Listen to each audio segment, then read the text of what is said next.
इसके लिए है महा उत्सव। कब होता है? महान का मतलब होता है विशाल। जब किसी के घर में संत गुरु का आगमन होता है उसे करोड़ों तीर्थ का फल मिलते हैं। कितने तीर्थ का? तो यही तो शुभ अवसर है, शुभ घड़ी है, शुभ लगन है। क्या शुभ अवसर, शुभ घड़ी, शुभ लगन, शुभ मुहूर्त है। और आज आनंद भयो मोर नगरी, अपनी नगरी में आनंद है। इस नगरी में आनंद है। अपना नगरी क्या है? एक शरीर रूपी नगरी है। क्या है? नगरी तो है, पर मुख्य जो नगरी क्या है? अपने जीवन में यह हृदय रूपी नगरी में आनंद की वर्षा होती है। इसकी वर्षा होती है। और जब आनंद की वर्षा होती है जीवन में तो हम सारे दुखों का अंत होता है। क्या है? इतनी आनंद होता है कि हमारे जीवन के सारे दुख का अंत हो जाता है। इसलिए साहब कहते हैं कि दुख में सुमरन सब करे, सुख में करे ना कोई। जो सुख में सुमरन करे तो दुख काहे को हो? तभी तो कोई दुख है ही नहीं है। और ये सुख है, इसलिए शुभ अवसर भी है। क्या है? शुभ अवसर, पावन बेला। और यह स्वर्ण घड़ी भी है, अमृत बेला। क्या बेला है? जिसके घर में संत गुरु आते हैं वो बेला अमृत होते हैं। उस समय स्वर्ण घड़ी होते हैं। और हमारे जीवन में जो भाग को जगाने के लिए, क्या जगाने के लिए आते हैं? और भाग बड़े ज्यादा संत पधारे। जिसके घट में संत का वास होता है वो भाग्यवान होता है। क्या हो जाता है? घर में पधारे।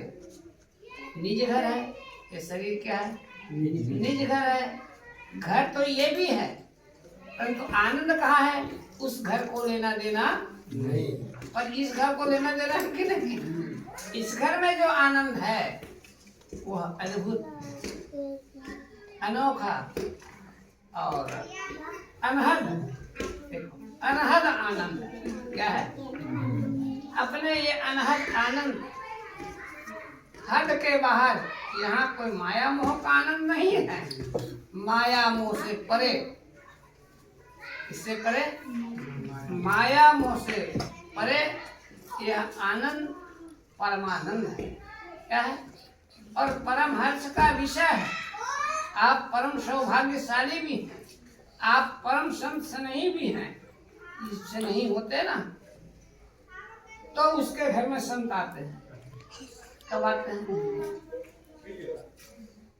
भाग बड़े जिस दिन किसी के घर में संत महापुरुष का आगमन होता है तो छोटा भाग्य वाला भी बड़ा भाग्यवान हो जाता है।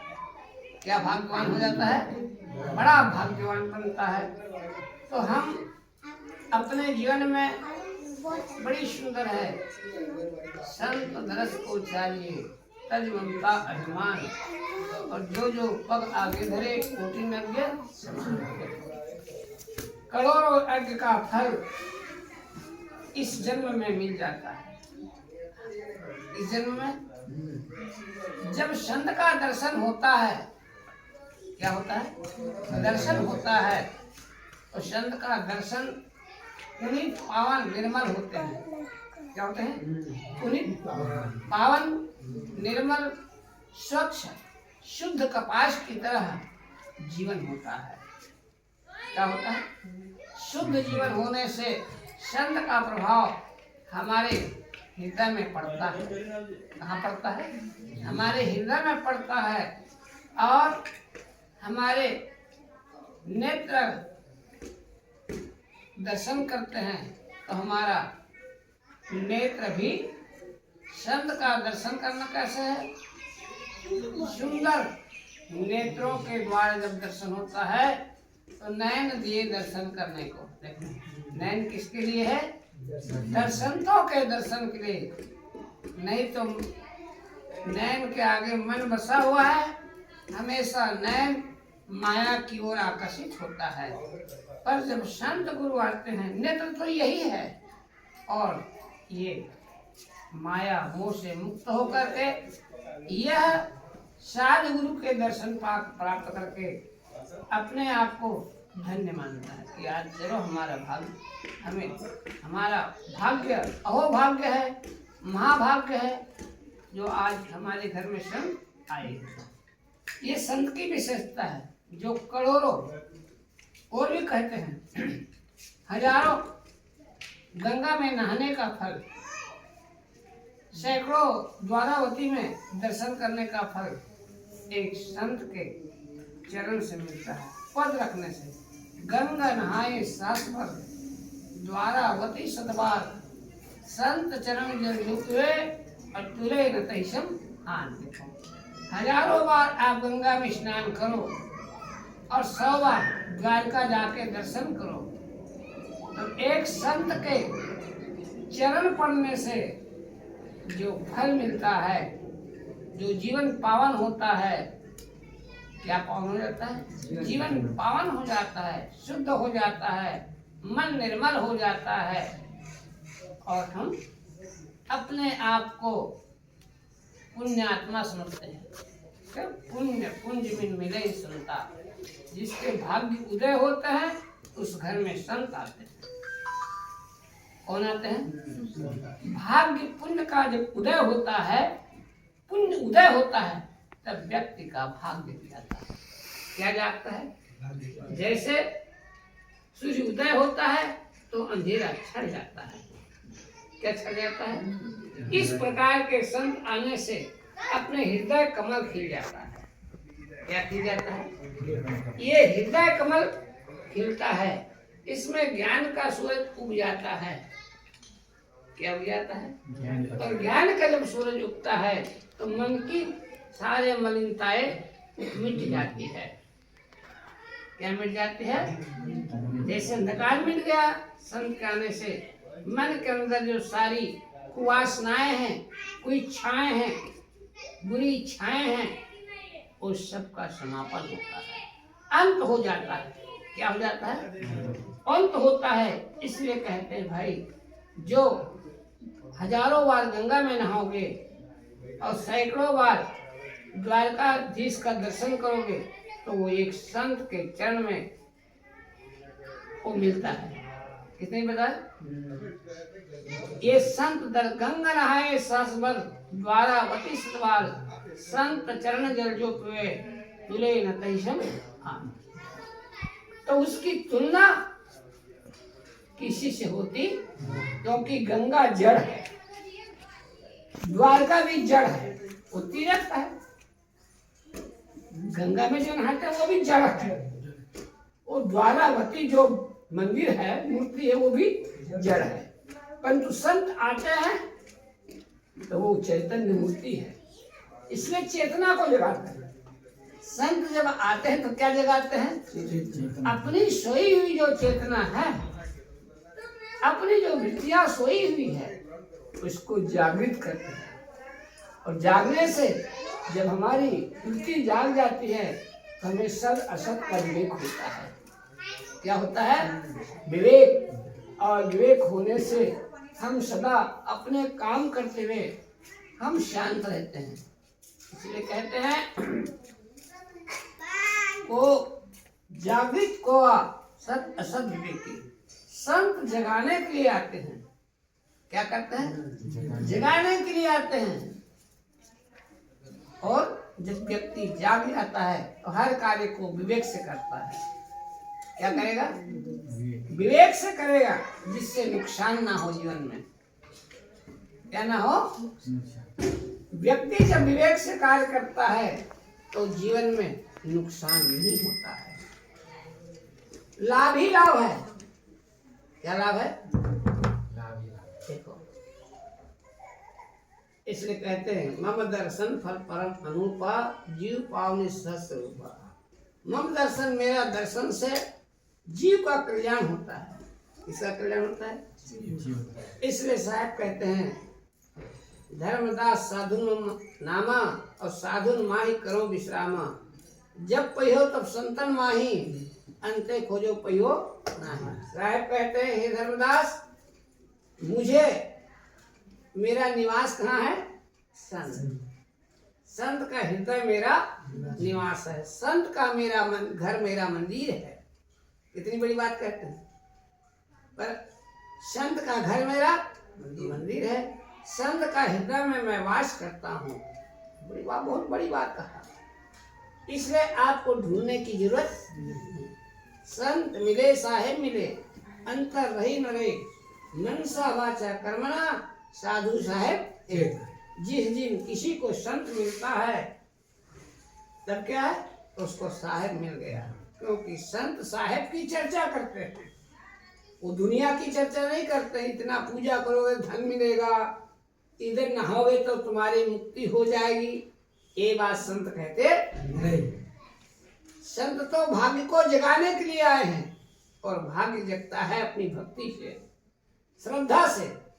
क्या है? और संत में जो विश्वास रखते हैं तो भाग्य जागता है।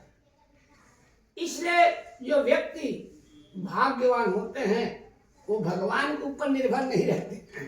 एक बात बता देता हूँ मुझे की बात, जो व्यक्ति भाग्यवान होते हैं वो भगवान ऊपर निर्भर नहीं करते हैं, बल्कि वो संत ऊपर निर्भर रहते हैं, संत गुरु के ऊपर निर्भर रखते हैं कि भाई सदगुरु आएंगे, संत आएंगे तो हमें अच्छी रास्ता बताएंगे और अच्छी रास्ते पे चलेंगे, हम लोगों का परिवार का कल्याण होगा। क्या होगा? तो संत सदगुरु की वाणी है परिवार कल्याण के लिए है? ये सरकारी योजना नहीं है, संत की और सदगुरु की योजना है। ये संत की योजना। संत आते हैं तो हमारा मन केंद्रित हो जाता है, इंद्रिय केंद्रित है, बुद्धि भी स्थिर हो जाती है। देखो, संत के आने से ये बुद्धि स्थिर होती है। क्या हो जाती है? स्थिर। जिस बुद्धि के द्वारा हम माया का चिंतन करते हैं, जिस मन के द्वारा माया का संकल्प करते हैं, जिस इंद्रियों के द्वारा संसार का भोगों की संकल्प लेते हैं, क्या लेते हैं? भोगों की इच्छा रखते हैं, इंद्रियों के द्वारा, मन के द्वारा संकल्प करते हैं और बुद्धि के द्वारा निश्चय करते हैं और संसार का चिंतन करते हैं। जिसके द्वारा क्या करते हैं? पर संत आते हैं और चिंतन, जो चिंताएं हैं वो चिंता से मुक्त होता है। क्या होता है? और चिंता से मुक्त होना ही जागना है। क्या है? वो जगाते हैं। चिंता तो माया के हिसाब से है, चिंता भोग के हिसाब से है। क्या है? चिंता माया के हिसाब से है, भोग के हिसाब से है, और मूल में आप जाएंगे तो चिंता अज्ञान के कारण है। किसके कारण है? चिंता किसके कारण है? अज्ञान के कारण है। और जब सत्संग मिलेगा तब वह ज्ञान प्राप्त हो गया, तो वह अज्ञान मिटेगा कि नहीं मिटेगा? और ज्ञान मिट गया तो चिंता से, तब आप कहेंगे मन लागो यार फकीरी में। तब आप महल की चिंता नहीं करेंगे, आप दुकान की चिंता नहीं करेंगे, आप खेती बाड़ी की चिंता नहीं करेंगे, क्योंकि अब मन आपका संत में लग गया है। क्या लग गया? जब मन में संत लग जाता है मन, यही विधि मन को लगाए, मन को लगाए प्रभु पाए। देखो, मन को संत में लगा दो तो भगवान मिल गया, आपको प्रभु मिल गया, ढूंढने की कोई जरूरत नहीं है। इसलिए साहब कहते हैं आनंद मंगल आरती, ये आप जो करते हैं आरती सहज है, वो खर्चा तो है नहीं, पर ये सहज आरती से ही आनंद मंगल आरती, ये आरती आत्मा की आरती है। क्या किसकी आरती है? देखो, आत्मा अपने को मानता है कि आज मेरे घर में संत आए हैं, आज मुझे संत का दर्शन मिला, तो आत्मा अपने को वो निर्भय हो जाता है, मुक्त हो जाता है। जैसे कोई आदमी रोगी है, उसके पास कोई डॉक्टर आ जाए, कुछ दवा दे दे, तो रोगी भी रोग से मुक्त होकर के पीड़ा से मुक्त होकर को सो जाता। भले ऑपरेशन है, देख लो होता है कि नहीं होता, पूरे शरीर में कई जगह ऑपरेशन कर देते हैं, पर डॉक्टर का इंजेक्शन लगाने से इंजेक्शन लगता है तो एक रोगी पीड़ा से मुक्त होकर के वो शांत रहता है, चिल्लाता नहीं है कि चिल्लाता है, बस ये संसार का चिल्लाना बंद हो जाता है। जैसे संत आते हैं तो चिल्लाना ये सब बंद हो जाता है, शोरगुल सब बंद, बाहर का शोरगुल बंद हो जाता है, अंदर में जो हलचल है, जो द्वंद्व है, बाहर से भी बंद होता है और भीतर का भी बंद हो जाता है। यही सबसे बड़ा संत आने का फल है। क्या फल है? देखो, संत तभी कहते हैं साहेब कि संत का मिलन बहुत सुख के लिए होता है। किसके लिए है? संत का मिलन सुख, शांति, आनंद, मन की प्रसन्नता के लिए है। तो हमारे जीवन में हमें जो संत मिलते हैं तो दर्शन का तो लाभ मिलता है, पर सत्संग का भी लाभ मिलता है और सेवा का भी लाभ। देखो चालू है कि नहीं, तो सेवा का भी लाभ मिलेगा। देखो, एक संत आने से दर्शन का लाभ, सेवा का लाभ, सत्संग का लाभ, ये सबसे महान पुण्य का कार्य इसका है। आवत साधु देख के मन हर्षित हो जाए, कर्मन में कांटा लिखे फूल हो तर जाए। कर्म में भाग्य में दुख होगा, वो भी संत के आने से वो भाग्य जो संकट में होता है, दुख में होता है, वह सारे सबका अंत हो जाता है। क्या हो जाता है? दुख का अंत हो जाता है। देखो संत की पावर बताया। क्या बताया? पावर। जैसे सूर्य के अंधकार मिट जाता है, इसी प्रकार संत के आने से सारी जो बाधाएं हैं, आदि व्याधि उपाधि, इस संत के दर्शन से मिटता है।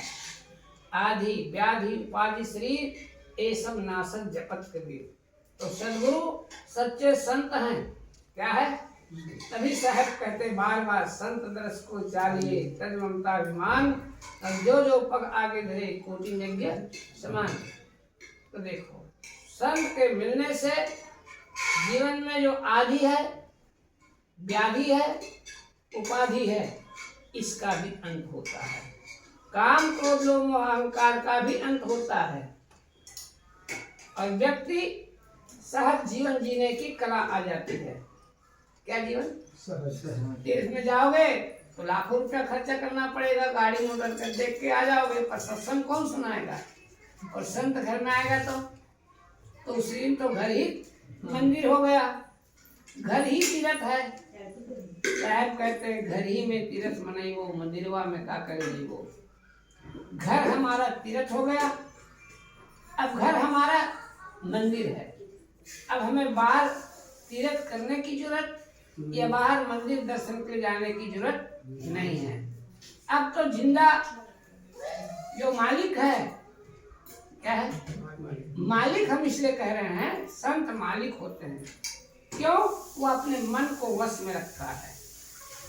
जैसे नौकर को मालिक वश में रखेगा तब ना मालिक होता है, इस प्रकार से संत अपने मन को, इंद्री को, बुद्धि को, चित्त को वश में रखता है और अहंकार मुक्त रहता है। क्या मुक्त रहता है? अहंकार। बहुत संत का जीवन सहज होता है। और ये काम एक संत का काम है। किसका काम है? इसलिए संत स्वभाव सच खतराया, परोपकार वचन मन आया। संत का जीवन सहज होता है, उपकार के लिए होते, मन से, वचन से, कर्म से संत शिक्षा देते हैं। क्योंकि संत के मन, कर्म और वाणी एक समान होते हैं। क्या होते हैं? मन, वचन और कर्म तीनों एक समान होते हैं। और तीनों एक समान होने के कारण और इसी को एकाग्र करके, इकट्ठा करके या स्थिर करके सुरती को सद्गुरु के भजन में लगा देते हैं, सुमरन में लगाते हैं, ध्यान में लगाते हैं। तो उसका जो आनंद का जो अनुभव होता है वह अनोखा होता है, अद्भुत होता है। पर दुनिया के लोग यकीन नहीं करेंगे। क्यों? आप झोपड़ी में तो झोपड़ी को देखेंगे, पर आपकी भीतर की आनंद को वो समझ पाएंगे नहीं। वो तो जो भजन करेगा वही उसकी आनंद को